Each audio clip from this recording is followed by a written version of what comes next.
Have you ever been to a Slaughterhouse before? I actually have not. 29 hours ago, we were in the farmer's market shooting this video on the dairy and egg industries, which, if you haven't seen it yet, What are you doing?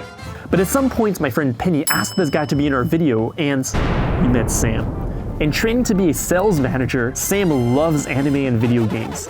He just moved to Long Beach, California from Long Beach, New York, and his personality is just... No! That was so close! After his turn, while I was talking to the next contestant, who actually happened to be his mom, Rain, who was behind the camera, ended up inviting him to our local pig vigil that just so happened to be taking place the very next day. And so come the next day, we met up. Hey!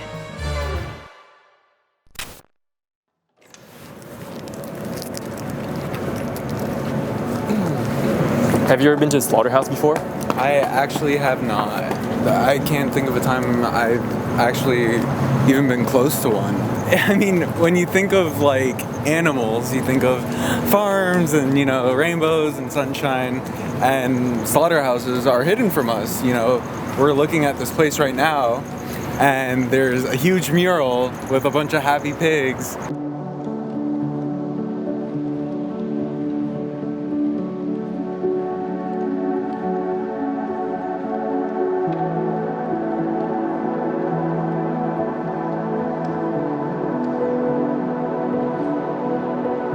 I just think it's funny how they would say, oh, we take great pride in the way we treat our animals, but in the end, they're going to a slaughterhouse, so how is that? That's the kill floor. Okay. So that's actually where the pigs are killed. I know it used to be only by throat slitting, which is the most common way to kill animals across the board. Yeah. But recently they renovated to have gas chambers here as well to kill. Gas chambers? Yeah. And that's for food that we eat. Yeah.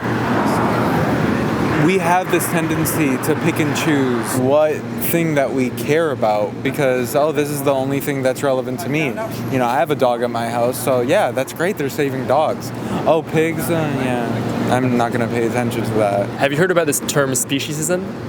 I have and have not. I can kind of think about what it would mean, Yeah. but please elaborate. Yeah, I mean, speciesism is exactly what you talked about, actually. You just defined it. It's the idea that we discriminate animals based on their species. Mm-hmm. So a very simple example is we love dogs and we kill chickens and cows and pigs. Yes. That's a very simple example, but you can see that it breaks down on so many different levels where, well first of all, the biggest one is between human animals and non-human animals, where as humans, we're animals, obviously. But for some reason, we just place ourselves so much higher than every other animal. Yeah. But then even amongst animals, like, you know, dogs are way higher than, say, farm animals in general. And then even below them, we'll have fish. Yep. And then insects. That's a very common way that people will discriminate. Yeah. And speciesism goes so deep because the way that we discriminate animals is not just we mistreat some animals. It's literally the difference between life and death. It is so important what you just said, because it's making me think, if we were able to dismantle speciesism, that would make dismantling racism and all the other problems that we have in society so much easier. A lot of people have this theory that speciesism is the first form of discrimination and evil that we learn as kids. It is. Because in the playground, if you look at children, everyone's playing with everyone. No one cares what everyone else looks Absolutely like. not. But as soon as a child is born, we tell them, love this animal and kill this animal. Yeah. It just makes me think back to when I was a little kid. And I remember having this discussion with my parents because they had, you know, the moral conversation. It's wrong to kill people. It's wrong to be a bad person. Well, bad people kill people and lie and cheat. And I remember thinking, oh, bad people kill things. Wait, what are we eating for dinner tonight? Chicken? How did that get onto my plate? And I remember asking as a child, how did this happen? Because I wasn't really aware of the process. Oh, we got it from the grocery store. And then I asked, where did it come from the grocery? Where does it come from? Oh, a farm. So as a child, we're basically taught to remove ourselves from the process. And that's really, you know, something that I just find so ridiculous. Because instead of my parents telling me, this life was taken and you should be able to acknowledge the fact that you're taking a life from an animal, Of course you can't tell that to a little kid. Of course people don't want to do that to little kids. So they'd rather lie and say, oh, we got it from the grocery store. Oh, they were happy chickens on the farm. Oh, chickens are dumb. Or cows are dumb. And they don't feel pain like we do. That is just so ridiculous. I've seen so many children when they're around like dogs or cats or any animals, they just want to connect. They want to help them. They want to be nice to them, etc., etc. You know what that is? It's love. I honestly believe it's love because in the purest form, I believe what connects us all is love. And the capacity for a child to love another being of life is way easier because they don't have a bunch of experience and regret and a bunch of stuff. Hey, nice to meet you. Hey, how are you? First time here? This is Yes, Sam. absolutely, it is. I met Ryuji yesterday at the farmer's market in Long Beach, and I saw a sign that said free donuts. So obviously, I was like, yo, free donuts. He had 10 questions for me to answer, and they were all based on the realities of agriculture. I answered 9 out of those 10 questions right. It was something that I chose to ignore for a large majority of my life. And in the past 4 years, I've been trying to make the change and cut out all animal products out of my diet. And honestly, Ryuji was the kick in the ass that I needed because I realized, shit, I know the answers to all these questions, yet I deny the fact that I play a part in this. I've always had these thoughts in my head about what I envision for the world, and my actions haven't always lined up with that. And being here right now, I feel like is a way for me to start lining up with my vision for the world. Immediately when Ryuji invited me to this, I started making excuses. It's far, I don't know these people too well, I just met them yesterday at the farmer's market. But then I realized what you just said. If I was in the position of being in a crammed, hot container for days on end without any water, and that's all I've known my entire life, and for one moment, another living being acknowledged my existence and gave me the precious fluid known as water that is required for us to live, at least for one moment, they can feel love. They can feel acknowledgement, and they can feel what it means to be truly alive rather than being treated like a commodity.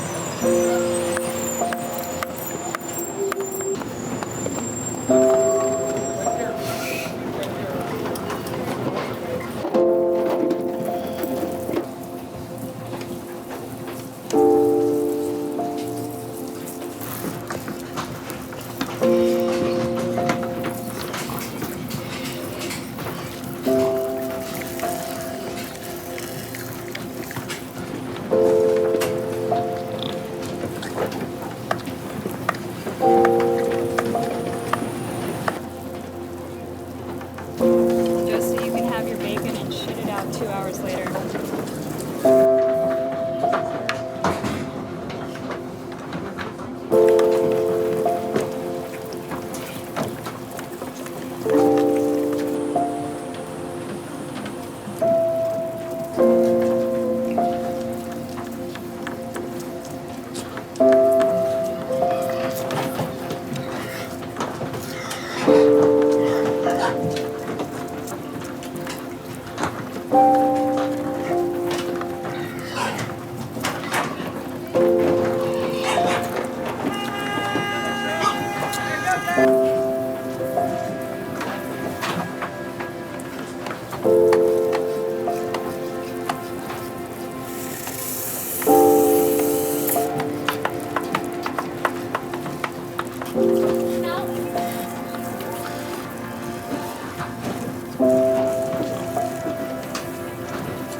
We're so far removed from this that we can legitimize, I'm gonna have a steak for dinner tonight, but we're so unaware that a life was totally mistreated, abused, and then murdered just so you can enjoy what's on your plate that you bought at the supermarket.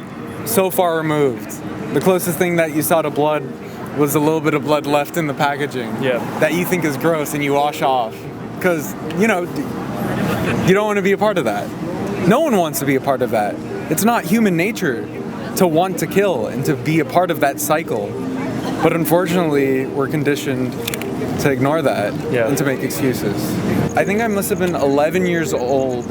I went to Colombia because my mom is Colombian. I visited my great-grandpa's old farm. There's like cows and pigs running around, and I remember being a small child and playing with them. My parents yelling at me because they're dirty and stay away from them. But as a little kid, I just remember being like, oh, these are so cute, I love this. And then I remember also eating sausage for dinner and realizing what was going on, but then also kind of ignoring it. Because it's like so detached when you see, on a plate, something that doesn't even look remotely like an animal.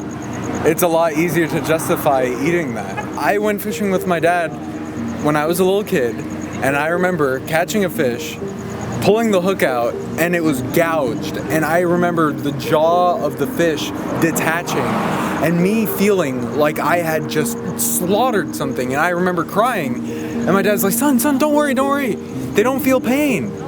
They don't feel pain like we do. Now, was my dad lying to me? Was he lied to? Whatever it is, that's a fucking lie. Fish feel pain, all living beings feel pain, but I was lied to as a child, and it kind of just quelled my tears, and I was like, oh, okay, they don't feel pain like I do, okay, all right, let's eat it. What the fuck is that? I slaughtered that fish and witnessed it, did it myself, and felt terrible about it, yet I buried those emotions through a lie. And then continue to believe that lie. What are you taking away from tonight's experience? Well, tonight's experience was very impacting, and when I was in the car with you guys and thinking about what this was going to be like, I really couldn't wrap my head around what it would be like to be in the presence of animals on their way to slaughter.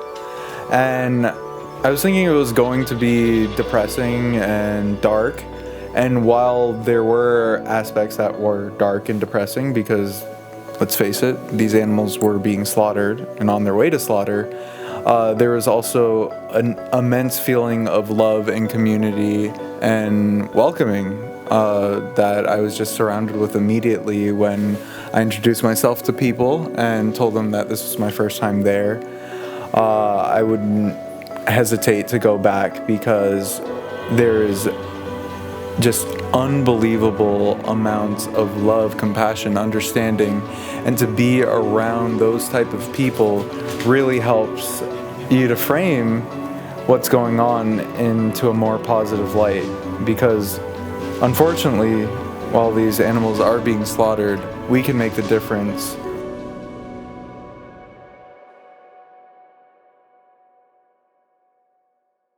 Hey, so thank you so much for watching this video. I hope you enjoyed. And first of all, if you've never been to a vigil to bear witness at a slaughterhouse, I really recommend you do so. There are about 500 chapters of this movement around the world. You can go on the savemovements.org to find a chapter near you. And I really recommend it to make a difference for the animals, to meet an incredible community. And for me, going to a vigil like this was the experience that transformed me from just being a cupcake vegan to being an animal liberation activist. And it has really led me to do everything that I do today. Also want to give a huge shout out to Sam. Love you, brother. Sam has been amazing throughout, the first video and this video. And yeah, I really don't want to take any credit for his transformation. It's really him who was such an incredible person, so open-minded and just, open to discussion and open to changing. Also, huge shout out to Rain for shooting this video. Couldn't do this really without everyone who's involved in helping me make these videos possible. So thank you so much for watching this video. I'll see you soon. And until next time, keep defending animals.